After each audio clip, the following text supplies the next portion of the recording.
Hi, everyone, and good morning. My name is Lucy Barnum, and I'm a journalist with YR Media, a national platform for youth storytellers based here in the San Francisco Bay Area. I'm also an undergraduate student at Northwestern. Over the past year, I've done a lot of reporting on how the pandemic has impacted adolescents, my peers, and I'm thrilled to be emceeing a webinar today. This Returning to School webinar series is co-hosted by the Center for the Developing Adolescent, the Readiness Project, and Youth-Nex, the UVA Center to promote effective youth development. A couple of quick housekeeping items to mention before we get started. This is a Zoom meeting, which means you can use your video and audio. Please remain muted throughout the presentation until prompted by the presenter. You are welcome to leave questions throughout the presentation in the chat feature, and this meeting also has closed captioning to the live transcript feature. You can select to show subtitles or view the full transcript through options on the Zoom program. If you need a certificate of participation from this session for accreditation or other purposes, please email youth-nex@virginia.edu. This webinar is being recorded and will be available on the series website after the session. Please also make sure to sign up for our last session next Wednesday at the same time. We'll make sure to put the sign up link page in the chat. While we're meeting on a virtual platform today, we would like to begin by acknowledging the Indigenous people of all the lands that each of us are on today. We do this to reaffirm our commitment and responsibility in improving relationships between nations and to improving our own understanding of local Indigenous peoples and their culture. From coast to coast to coast, we acknowledge the ancestral and unceded territory of the First Nations people that call this land home. We all know it has been one of the most challenging 18 months that many of us can remember in our lifetimes. Whether returning to the classroom for the first time since early 2020, transitioning from hybrid back to a regular schedule, or returning to a routine with less disruption, this fall will be an inflection point for the adolescents within our communities. From my own reporting and research, I've seen how tweens and teens have been deeply impacted by the pandemic, by social movements, episodes of racial violence and the nationwide reckonings that followed, a changing political climate, and other changes that have shaped the pandemic months for all of us. While many of our early efforts of support focused on younger kids, now is the time to turn our attention and invest deeply in adolescents. Throughout today and the rest of the series, our hope is that you will more deeply understand the adolescent experience over the last 18 months through both science and hearing directly from young people. We want you to consider how we can not just build back focused on our own systems, classrooms, and programs, but build forward together. And finally, our hope is that we reimagine what schools might look like this fall to most effectively support adolescent learning and development. Now it is my pleasure to introduce Dr. Nancy Deutsch, the Director of Youth-Nex and the Linda K. Bunker Professor of Education at the University of Virginia School of Education and Human Development. Thank you. Thank you so much for that warm welcome, Lucy. It's been just fabulous to have Lucy part of these webinars and moderating these for us. So welcome, everyone. Give you a little bit of background. Youth-Nex was founded in 2009 to expand and apply the science of positive youth development to address the fundamental challenges facing societies around the world. Through science and community partnerships, Youth-Nex enhances the strengths of children and adolescents while also preventing developmental risk. Our vision is that our nation's youth, a rich, often under-tapped resource, may flourish. Our focus today is how we can design educational experiences with adolescents in mind during reentry. Our goal is to support students as they're navigating their new worlds. Students across the US have experienced a diverse set of educational experiences during the past 16 months. Yet common across these is that COVID restrictions, for the most part, have constrained the typical developmental experiences and aims of adolescents. In addition, adolescents have faced both additional stressors and new opportunities, and the re-entry to school and out-of-school activities will bring both gains and losses that students will have to navigate as their worlds reopen. So this webinar is going to focus on how educators can think about how to shape both in and out-of-school experiences for adolescents that will support not only their academic learning, but also their social emotional development and mental health and well-being. So today we have 3 guests joining us to speak on this topic. Gina Jackson is a middle school lead teacher at Betty Shabazz Academy, an African-centered charter school in Chicago, where she's worked for 12 years. Previously, she was a social worker in the foster care system, an educator through the Academy for Urban School Leadership program, and a school counselor. Gina focuses on classroom culture and social emotional learning within the classroom, and on average, 85% of her students meet and exceed an ELA by 8th grade. Ben Allen is a first-generation quadruple who. For those of you not initiated, a quadruple who means someone who has 4 degrees from the University of Virginia, born and raised in Charlottesville, Virginia. He earned his EDD from the UVA School of Education and Human Development and has research interests around culturally responsive leadership and establishing strong community partnerships. He's most recently worked as a high school history and avid teacher in Washington, D.C. and Charlottesville, and as an elementary school associate principal in Charlottesville. He also is a captain in the Army Reserves and has served as a logistician, military police officer, and currently as an intelligence analyst. He also currently serves as the executive director of the University of Virginia Equity Center. Katie Zena is a licensed and nationally certified school psychologist. She has spent the last 15 years working in schools and mental health clinics as a special education teacher, coach, mental health consultant, behavioral consultant, therapist, and school psychologist. Her work focuses on training and supervision of school-based mental health professionals, school-based mental health, I already said that, sorry, and social justice and educational settings. And we will now focus on a panel discussion. Lucy will moderate, asking the panelists a series of questions. And then following the panel discussion and questions, there will be opportunity for you all to ask questions of the panelists as well. Lucy, I'll turn it back over to you. Yeah, great. It's lovely to see everyone. All right, so the first question we have is, as we think about the diversity of experiences that adolescents have had over the last 16 months, what do you think is a key factor that educators in and out of schools need to be focused on as school begins again in the fall? Anyone can jump in. Well, I'll take the lead on that. Well, I think that we should be thinking about the social emotional ramifications of the gaps in learning that have happened since the pandemic and learning online. I think teachers should think about how these gaps are going to be addressed with integrity. So I know everybody's thinking about testing and getting kids back up to par. But the hope is that we know that students will all have different learning experiences. They'll all be in different places, and that teachers are not coming in with set expectations of where students should be, but rather the notion that we're going to meet students where they are and bring them to some, and that this is going to take a little bit of time. So it won't be a quick fix.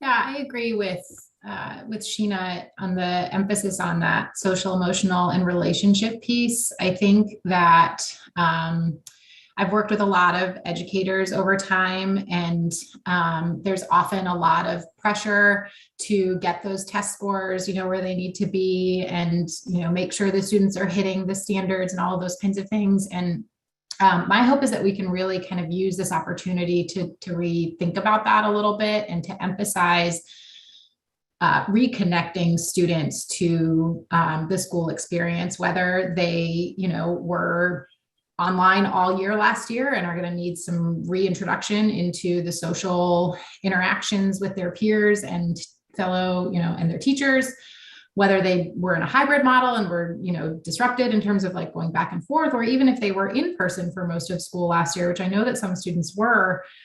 There was so much going on outside of school that it's going to be a different experience for them. And I think just taking the time to really focus and build those relationships it really needs to be at the forefront of what we're thinking about when we're making plans for students coming back into the buildings.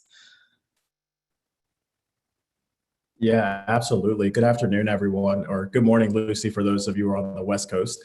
I couldn't agree more. And I think, as the question asked, the key factor for in and out of school partners is because of the needs and because of how vast they are going to be, it really is going to be necessary for this village mentality, right? We have seen over the past year, for those of us who didn't know how much educators were doing inside the building, I think it is very apparent of how much weight is on the school systems and public and private schools.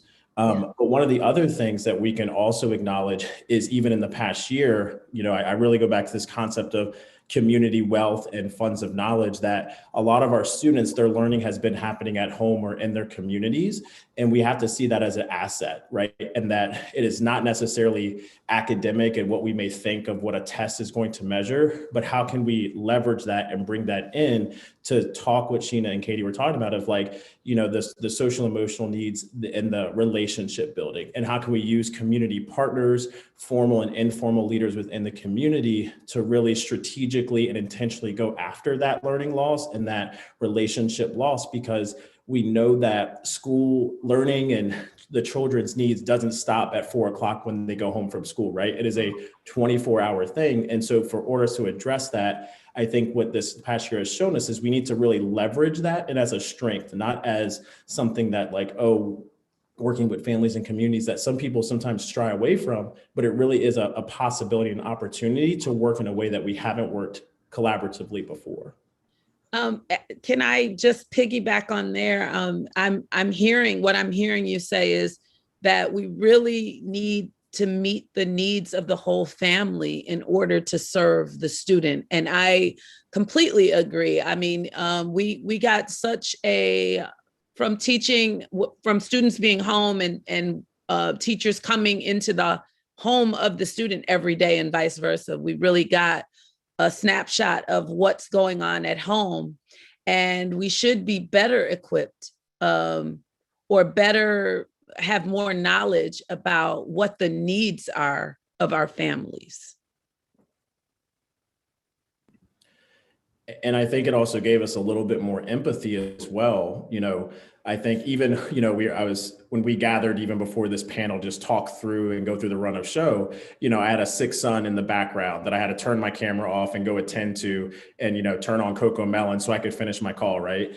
And so we all got a glimpse into each other's lives. And I think, even when I was a practicing school administrator, there was definitely times that I will be honest and admit where I was like, man, I wish that parent would just come in at 1 o'clock or come in at 2 o'clock, and not really empathizing of possibly what they were dealing with on a normal basis. Right. And so for us being able to really acknowledge that, to see that we are closer in parts of the things that we're trying to work through with even our own families, that same thing applies to all the families we work with, and not to see it as a deficit. Yeah, I totally agree, Ben. And I think that piece is also really important to be thinking about when we're thinking about bringing, this upcoming school year, is helping our educators and community providers remember that empathy, right? And remember, what I hope is that some people have sort of had their eyes open, that the traditional, the mainstream understanding of what a student, an adolescent experience is, where they go to school and they come home and they have a parent or guardian there, and everything is great. I hope that people have been able to sort of understand that is not the reality for everyone. In fact, probably not the majority of everyone. And right. Kids are having to work other jobs, and they are having to take care of their siblings, and they are having to do all of these other things on top of that. And so I hope that we can, as we're thinking about our plans for, getting back to school, that we as, educators are thinking about that and thinking about how we can better support our students when we know now, eyes wide open, that that's just not the reality for every student. I think remember is a huge word, because I hear the conversation all the time about getting back to normal. And I think we really have to reassess how effective normal has been and rewrite normal, because it just cannot be the same thing. and we know, every bit of data literature shows that normal has not been effective, right? And so to me, it's like, this is an opportunity to kind of not, turn the whole thing upside down, but to really think about what we know as useful. And Katie, to the point that you said with our families, especially, I work with a group of Latinx males that are about 15, 16 years old. And what they've been doing for the past year, because virtual school's been flexible, is they've been working full-time, almost construction jobs, right? And so that's been some pretty good money, right? And so supporting them, supporting their family. And so just because when August 24th, when the new school year starts, now we're going to put them back in the 9 to 4 blocks a day schedule, that is not beneficial to them, because there's a huge literal economic opportunity cost that they're missing out on. And so how can we literally transform, still get them the opportunities for learning that they need, but on possibly a different schedule? And that's I've been proposing to my school, and I'm actually in an industry where CPS said no, but that we always have a hybrid model, that we always have students who don't come to school every day, maybe, even if there are students who come to school every day. I know for me, how many days of work did I miss in 16 months? Like 0, because of the flexibility of working from home. So for me, it saves money with substitutes. We've hired aides for each of our classrooms, and I think that's wonderful. Like, every classroom in the school will have an aide. So to me, it's like, I thought it would be a wonderful opportunity to just kind of rethink this thing where, just because I'm at home today shouldn't mean that we don't have the same lesson that we planned, that they don't have the same instructor in front of them. Just because a student maybe isn't feeling well, or they had to wait for the stove to be delivered, I don't know. They don't have to miss school for these things. And we could have a hybrid model that made it where every day, even though we're in the classroom, we're also reaching students who are outside of the classroom. And, so that was my vision. I'm praying about it. We'll see. And I was just going to jump in really quick to note also, I think, Ben, one of the other pieces is, with my developmentalist hat on, the other thing that came up when you were talking about this is that you also have then adolescents who have been taking on these roles, right, where they have a certain level of independence, of adult responsibility, right, where they're probably being treated like adults on the work site. And then the transition to going back to the school, which often don't recognize, right, young people's agency and competence. And so I think we also need to be thinking about how young people, for some young people, they may have been able to experience a lot more independence and responsibility. For others, maybe they were actually experiencing less independence and having a lot more time with their family than they would normally have. But both of those are probably going to be shifting roles and identities that the youth are trying to now navigate as they come back into school classrooms, some other contexts, which also struck me as you were talking about, young people who have become financial contributors to their families.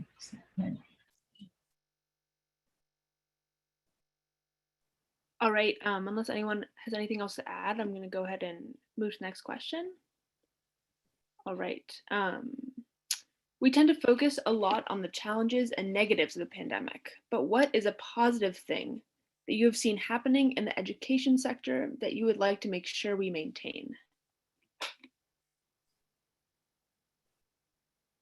I'll jump in. So I do think that the windows into people's lives that we have all experienced this past year has really fueled a lot more empathy. And I know we kind of touched on that in the last part, but I really am hopeful that we will be able to continue to hold on to that. And like I said before, to remember those feelings of empathy and understanding that this understanding that, like, we don't have to do school the way that we always have done, just like Sheena was just talking about, right? Like, we proved it. We did an entire school year in this like completely blown up model. And, like, yes, there are needs that need to be addressed, academic needs and social, emotional, and mental health and all of those kinds of things. But like, we are here and we're still doing it. And so we can do it a different way. It just doesn't have to be exactly the way that it has always been done. And I think that that is one positive that I'm hoping people will continue to remember and to leverage as we're thinking about plans moving forward. We have to expand, I think in-person contact is wonderful. I love to see my students, but we have to expand. What I experienced during this pandemic was the quietest students who don't speak often would send me direct messages. They would check with me before they spoke out in class. Was my answer correct? What do you think about this? Before they say it out in class. And I could give them that go ahead or that encouragement they needed privately, and no one could see that. I thought that was amazing. I am figuring out right now how my students will, when I'm in the classroom with them, always have access to me in a private way, apart from their peers, so that they can get that encouragement, they can get that reassurance that they need. And often, sometimes they didn't want to speak, but they wanted to be acknowledged for having the right answer. So they would send me the answer and say, would you say it? Sure, no problem. However students learn, however students communicate, I just discovered so many ways that students are communicating, how diverse that is in a classroom setting that was electronic. And I need very much to incorporate that into my in-person classroom. Another thing that I thought was great in middle school was that there was very, very little bullying. So there was a lot of teaching going on because there wasn't a lot of time spent on redirection and things like that. I've been teaching for a while, so I've been blessed and things have been pretty good with that. But for a new teacher, I imagine that it's wonderful to be able to give a whole lesson and not have to stop kids from, the back and forth and all of the craziness that happens in person. And so I wonder, how do we recreate that in an in-person environment? And I'm hoping that school systems are thinking about those things as well. Yeah, and to that exact point, many families that I work with and talk to, they would comment of how over the past year they took their kids off of medication, or if they were a student that had an IEP, that their anxiety was decreased because they weren't in the physical space of the building, right? And so families have really started to consider how much time is actually useful for them as a family and their child what's best at the physical building. And still, as Gina said, we want to have that, those touch points and physicality that we can, but we really have shown sort of how we can meet the needs of various families. And then I saw in the comments, here in Virginia, there's school districts across Virginia are doing that virtual option. And I didn't even know, Nicole, thanks for sharing that VDOE is doing, helping with a centralized coordination so that we don't have, 132 districts doing 132 types of virtual school, to kind of get some best practice there. And so I think that little thing is definitely a positive, right? To give families that choice and that option, and to do it for free, right? Because usually in the past, there's been virtual schools, but you've had to pay some costs or had to have the social or navigational capital to even know how to access it. The other thing that I saw was schools being seen at the same time as a safe space. So one of the things that I do for the Equity Center for the University of Virginia is, after the past year, we've done community testing events turned into community vaccination sites. And when you talk to communities that are often marginalized and low income, they didn't want the stigma of testing sites coming to their actual neighborhoods because, neighborhoods are small. They don't want people talking, especially about COVID. It had job implications, et cetera. And so we started thinking through okay, what are some sites in the area that you see as a safe space and that it's recognizable to you that you would go to? And 100% across the board, it was the schoolhouse. And I think that is something, again, educators knew, but now wider entities know as well. And to really go to that community-based school model, to where, oftentimes before, I was talking to a local high school principal that's really dynamic. And he was saying, Ben, at 4 o'clock, the bell ends, and if you're not playing a sport, everyone goes home. And I have this massive campus and building that just no one uses, right? And he's like, why can't we have night classes for students or for parents or services around healthcare, jobs and wages, all the things that we know families are struggling with right now? Why can't it be at the school, a place that they already know, so you can come to one place and get that? And I was like, yes, let's do that, right?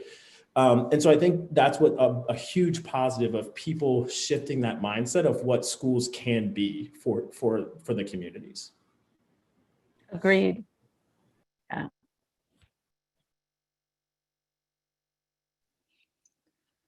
All right, I guess we'll move on to the next question. What are some of the challenges that you have seen students and families dealing with that you think educators need to be aware of as they prepare to work with students over the coming year? I know we've already brushed a little bit on the topic. And Ben, if you're comfortable, why don't you start us off? You notice I like to wait. Yeah, so I think communication, I think, is one of the challenges. I think I know that things have shifted so much in the 16 to 18 months, and it's been so variable, and getting it out in a timely manner. I think it's even the most in tune, a fluent English speaking family has had trouble understanding what the next step is or what decision to make for their children. And as you start to put in layers of, families that maybe are not checking email or phones as much because that's how much the communication has gone, or maybe there's multiple language barriers. Most systems are set up to address Spanish, but not the multiple languages that families speak. When you start to add those layers and intersectionalities in, I've started to see how hard it is for families to truly grasp what is going on in the school system. And so I don't think that was any different before. That's always something that schools have struggled with in addressing multiple families. But I think as we come back, it's how do we engage those families? When surveys are sent out, and that's often, at least locally, a lot of how information was collected, and you start to see very large demographics not responding, well, then we have to look at other modes of communication to elicit their feedback, right? And elicit their opinions so that we can make strategic and intentional decisions that can support their needs as well. I agree. And I think the language barrier is really the tip of the iceberg because kids are, I mean, I have a college kid and he graduated during this time from high school. And the communication barrier, and he speaks full English his whole life, it still exists because people are not speaking face to face.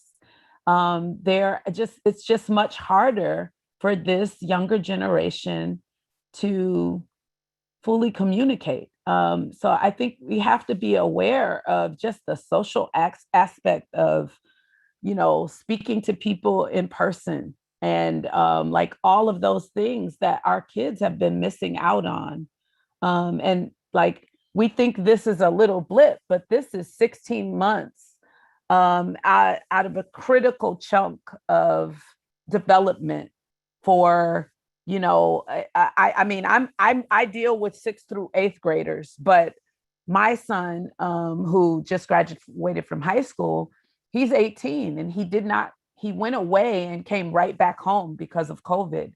And so I feel like socially, I have 5 kids, guys. He's the baby. So, but I feel like my other kids at this age, they were so, Mom, I'm going to California for spring break. I'm doing an internship and it's on the moon. See you later. Like, he's so different. Like wanting to be closer to home, needing like a little bit more help to get out and make those connections. And I know that that this pandemic has been a contributor to that, but also just the way communication has been changing even before the pandemic. So I think, we have to think about how people, the gaps that have happened in socialization through this period, how we're going to address that, and the emotional vulnerability that comes with that, because kids are much more sensitive now and very much more in tune with themselves because they've kind of been with themselves. And I think like I was a pro at navigating the social scene by the time I got to high school, but things are very, very different now. And I just think we need to kind of walk in the door with that knowledge that, people have had losses in their families, that they won't know how to express these things. People haven't been talking outside of very small social groups, maybe 3 or 4 friends or just their families.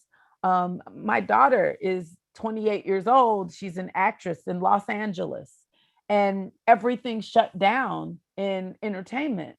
And she was just talking to me because I just got back from Malibu this morning. Okay, guys, but anyway, but she was just talking about how uncomfortable it was to go out, to like go to a party because this has just been so foreign for so long.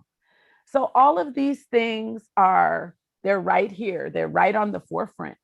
And this, along with the gaps in just academic learning, all of these things, it's what we're challenged with right now. And I don't think we have all of the answers, but I think just to have those thoughts in our mind as we enter the classroom and as we go back to face-to-face education, these are some of the things that we should be considering and thinking about.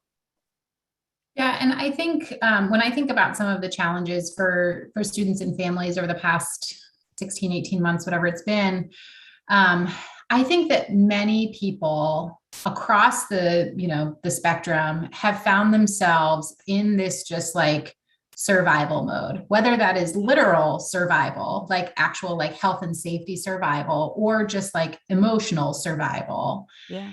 And I think that as we sort of emerge from the pandemic, there's going to be a lot there that people have not had the ability to process, to deal with, to think about. They just have not had the mind space for it. And so I do think that coming back and sort of getting back to whatever normal is, right? Like that is going to bring up for students, like how much things have changed for them, and for families too, like whether that is, people who are no longer there, whether that is opportunities that they missed during that time, whether that, they may have moved from middle school to high school during this time, and now it's a brand new building and they didn't get to say goodbye. They may be in a different state. I mean, there's just like all kinds of things.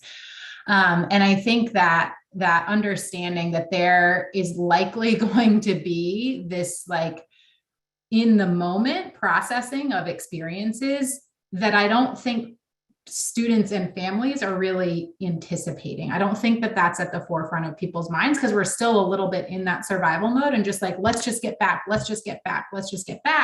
without thinking about, oh yeah, like I've got some stuff that I gotta work through. And I actually think that's true for educators too, because educators have also been in survival mode of like, I just have to get through this crazy time. I mean, we all have. And so I think understanding that piece of it is something that is certainly on the forefront of my. I think for me, I and I'm sure I'm not alone. We've all discovered also some things that we would really like to change about the way we work in this country, period.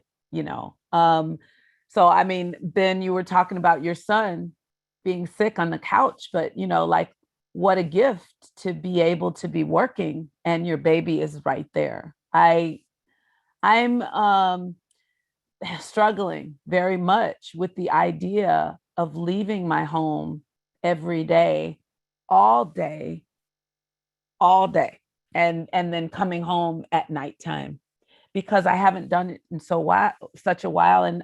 And I think through this pandemic, we've discovered some really valuable things about, life and living. And so if I'm going through that, I do expect, I had a student that their family traveled through this whole pandemic. So she came to school every day, but they really took advantage of like being in cabins and going to the mountains and doing all of these wonderful things.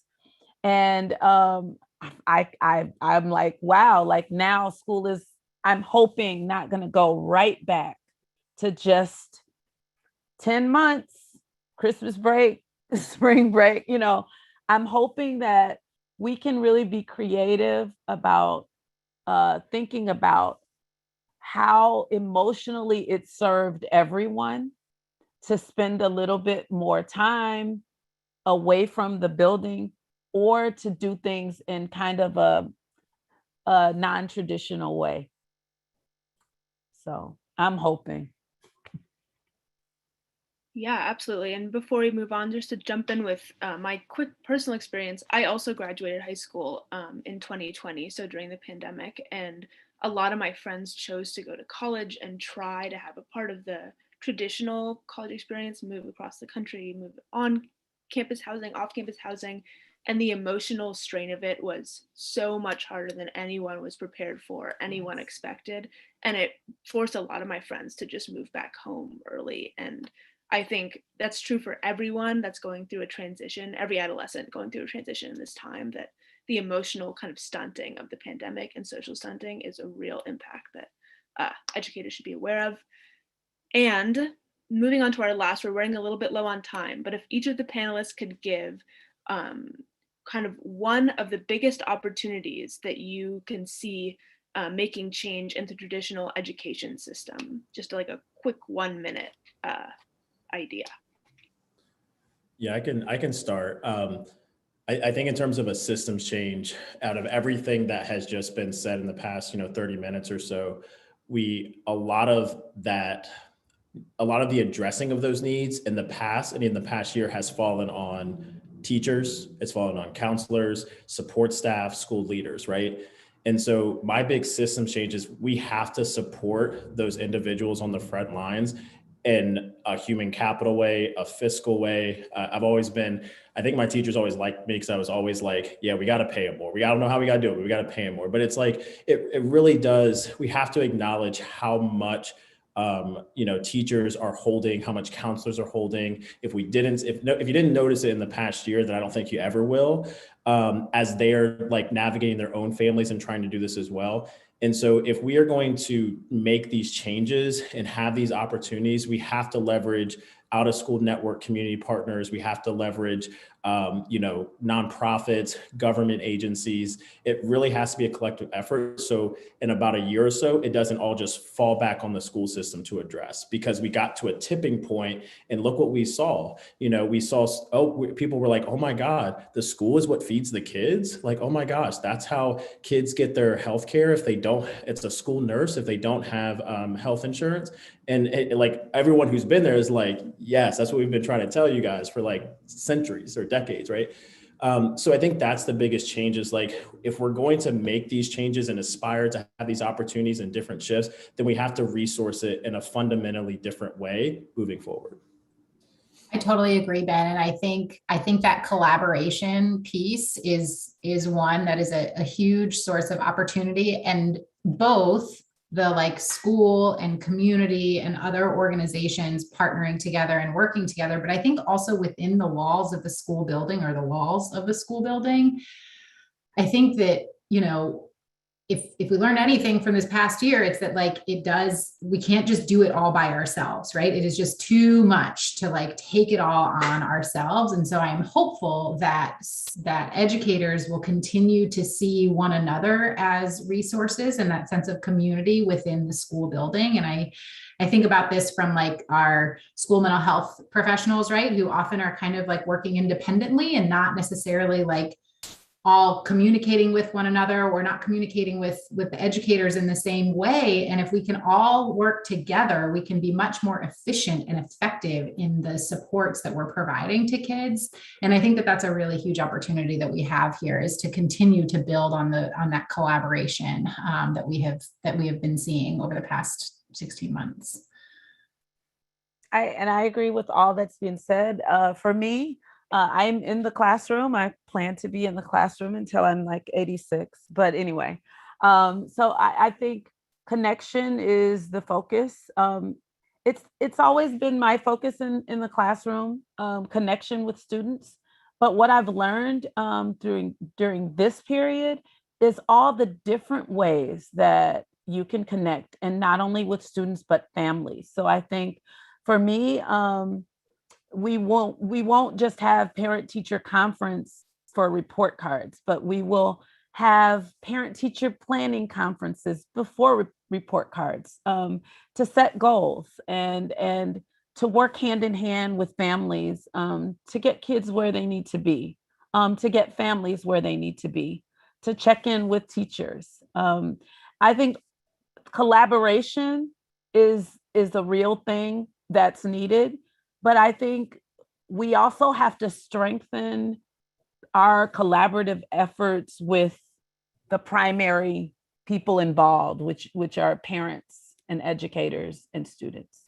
So that will be my focus going forward.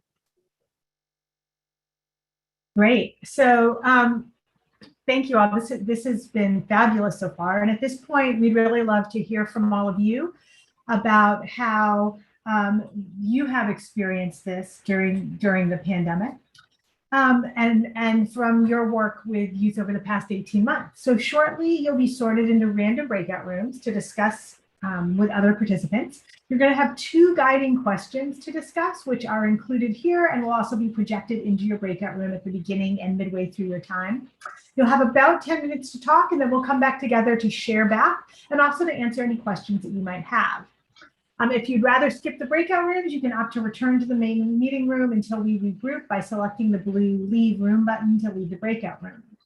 So the 2 questions that you'll use to talk about with your fellow breakout room participants are: first, what is a positive thing you have experienced over the course of the pandemic that you want to maintain? And this can be something you heard in the panel or something else from your own experience.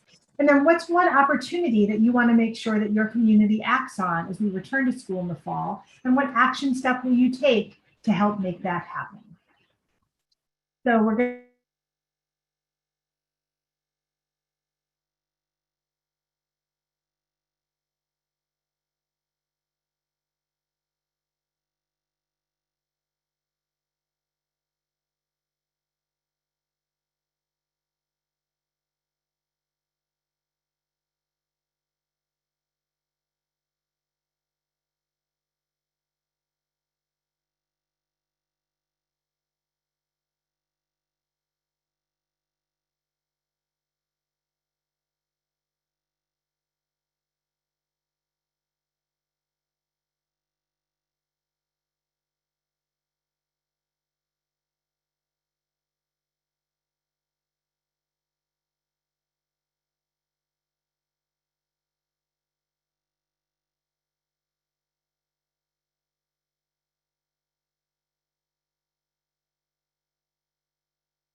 As people are joining back in, we're going to give just a moment for the rest of the breakout rooms to close and for everyone to join us.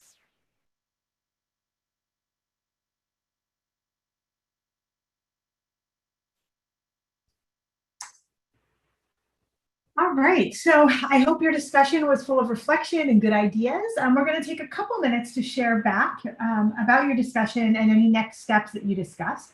So we're going to ask you to type in your thoughts to what's called a Mentee link so that they're displayed for everyone to see full screen. So please use the link that Leslie's provided in the chat to share your thoughts and breakout discussion. You're also welcome to raise your hand if you would like to unmute and briefly discuss. So first, we're going to talk about the first question. What is a positive thing you've experienced over the course of the pandemic that you want to maintain, which can be from the panel or something else? So I will read off comments as they come into the Mentee. And then if you would like to unmute yourself, just raise your hand and I will call on you.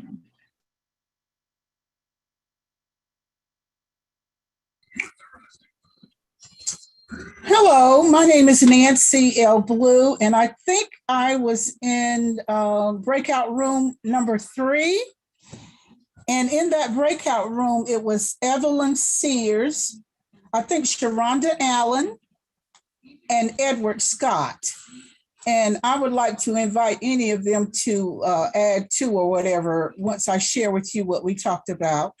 We realized that through this process, it was very challenging, and we faced unprecedented situations that required us to be very flexible and creative, to the point that all of us identified ourselves as being ones to really work and press our way, almost burning the candle at both ends. Still coming to the realization that we must have balance in our lives. And we need, in that process of having balance, we need to get rest. And so that we can share or present our best selves to the audience that we are serving. And we wear several hats. And in the process of that, there are some things you must learn how to say no to. Because we are human and there's only one of us, and in our areas. And in the process of us serving and sharing our programs, in looking at it, we want to educate the community to what we are doing. And we want to partner with individuals who are about bringing positivity to us, helping the youth reach their desired goals. And with that in mind, it requires more of us that may not be there. So the more people we get involved in that joint effort of providing our services, the better it will be. And in looking at that, in the future, I think my department, we are looking at exposing what we do probably on the radio, maybe having an interview session there. And I've been meeting with faith-based individuals in the community to present the program to them, as well as seek out volunteers probably to even impart this positive information that we're sharing as far as our youth, and really expounding on the success sequence and the order, and just putting it out there, because words are powerful. And in the hearing of individuals, we all want to be speaking the same language. So I was very pleased to interact with the individuals in the group, and I could identify with each one of them. And at this time, do either of you have something that you desire to impart? I just want to say I'm grateful that I was with the group that I was in with the young ladies, and that we are a lot of times overworking ourselves, and we have to look at why we do that. I know for myself, I hate laziness, and I overwork myself as not to appear lazy, and I need to stop that. Yeah, so this is great. I'm hearing a lot of what came out in your group is also being sort of, I'm seeing that reflected in the Mentee board as well, a lot about needing to relearn balance, right? And the fact that There was greater balance often, also grace and empathy for each other. There were things about communication, right? Communicating out. So a lot of those similar themes that you also discussed in your group. So that's terrific. Thank you. We've only got about a minute left, so maybe let's quickly go to the next question, which is, what is an opportunity that you want to make sure your community acts on as we return to school in the fall, and what action step will you take to make that happen? And so you can go ahead and enter that into the Menti link, or feel free to raise your hand and unmute yourself to share. And we're about at closing time, so we'll do this step pretty quickly. But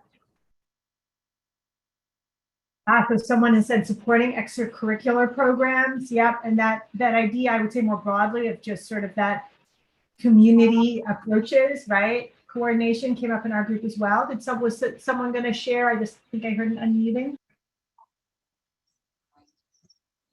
Are you still talking to the chat room 3 that were just speaking? Anyone in the webinar is free to, yeah. Oh, well, our group talked a little bit about just the idea that the hybrid model should continue. We kind of talked about how it just reaches more needs if kids are able to go to school or be home or have a flexible schedule. It meets the needs of more people. So we kind of talked about that. Yeah, great point. Great point.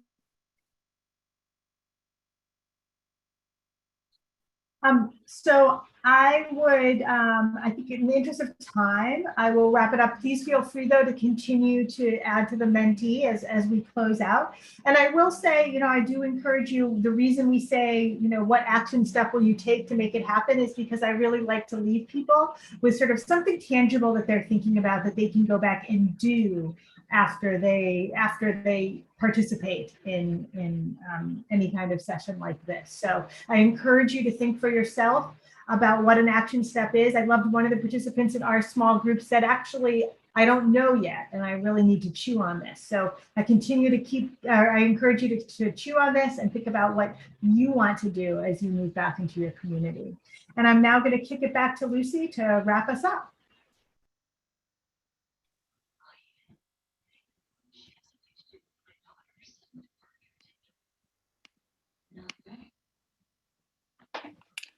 All right. On the behalf of the Center for the Developing Adolescent, the Readiness Project, and Youth-Nex, thank you so much for joining us today.